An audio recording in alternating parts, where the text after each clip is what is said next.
Hi అండి, అందరికీ నమస్కారం. Welcome back to my channel. ఈ వీడియోలో ఇప్పుడే అందిన వార్త అండి. ఆగస్టు నుంచి రేషన్ అనేది పాత విధానంలో ఇవ్వడం జరుగుతుంది.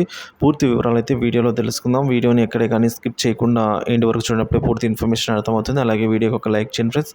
ఇక ఈ నెల మాత్రమే, అంటే జూలై నెల మాత్రమే MDU వాహనాల ద్వారా రేషన్ సరుకుల పంపిణీ. ఆగస్టు నుంచి ఇక డిపోల ద్వారా పంపిణీకి ప్రభుత్వం యోచన అని చెప్తున్నారండి. పౌర సరఫరాల మంత్రి వ్యాఖ్యలు ఇందుకు నిదర్శనం అని పరిశీలకులు చెప్తున్నారు. సో నిజమా అబద్ధమా అనేది తేలాల్సి ఉంది. సో అఫీషియల్గా అయితే వాళ్ళేం అనౌన్స్మెంట్ చేయలేదు, కానీ పరిశీలకులు అయితే ఈ విధంగా నిర్ధారణ చేస్తున్నారు. ప్రశ్నార్థకరంగా మారిన MDU వాహనాల నిర్వాహకుల భవిష్యత్ అండి. ఈ నెలలో బియ్యం తప్ప ఇతర సరుకులు అయితే ఇవ్వని వైనం.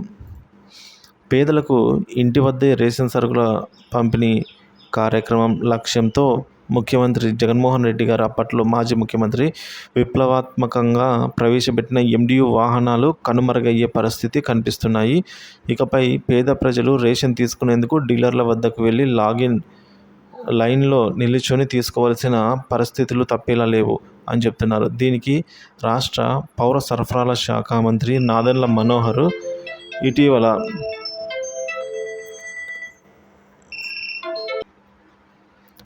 దీనికి నిదర్శనము పౌర సరఫరాల శాఖ మంత్రి నాదెండ్ల మనోహర్ ఇటీవల చేసిన ప్రకటనే అని అయితే అంటున్నారండి.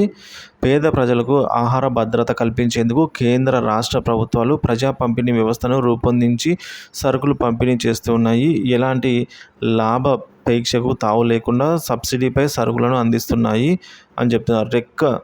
రెక్కాడితే కానీ డొక్కాడని పేదలు వారి కూలీల పనులను మానుకొని మరీ రేషన్ దుకాణాలకు వెళ్ళి గంటల సేపు క్యూలో నిలబడి సరుకులు తీసుకోవాల్సిన పరిస్థితులు అయితే ఉండేవి గతంలో. దీనికి స్వస్తి పలికేందుకే మాజీ ముఖ్యమంత్రి అయిన వైఎస్ జగన్మోహన్ రెడ్డి గారు మొబైల్ డిస్పెన్సింగ్ యూనిట్లు, అంటే MDU వాహనాలను ప్రవేశపెట్టి ఇంటింటికి సరుకులు పంపిణీ చేపట్టారండి.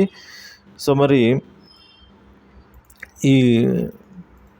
ఈ వాహనాలు ఇప్పుడైతే తీసేస్తారు, రద్దు చేస్తారని అయితే చెప్తున్నారండి. కానీ అఫీషియల్గా ఏమిటి అనేది తెలియాల్సి ఉంది. కానీ ఈ నెల వరకే ఉంటాయి. ఆగస్టు నుంచి అయితే మొబైల్ యూనిట్లు ఉండవు. ఇక పాత పద్ధతి ద్వారా మరియు రేషన్ సరుకుల పంపిణీ కూడా ఎక్కువగా ఉంటాయి. సో బియ్యము, కందిబ్యాళ్ళు, చక్కెర, గోధుమలు, నూనె, సో తదితర ఇంకా కిరోసిన్ లాంటివి కూడా అందుబాటులోకి అయితే వస్తాయని చెప్తున్నారు ఫ్రెండ్స్.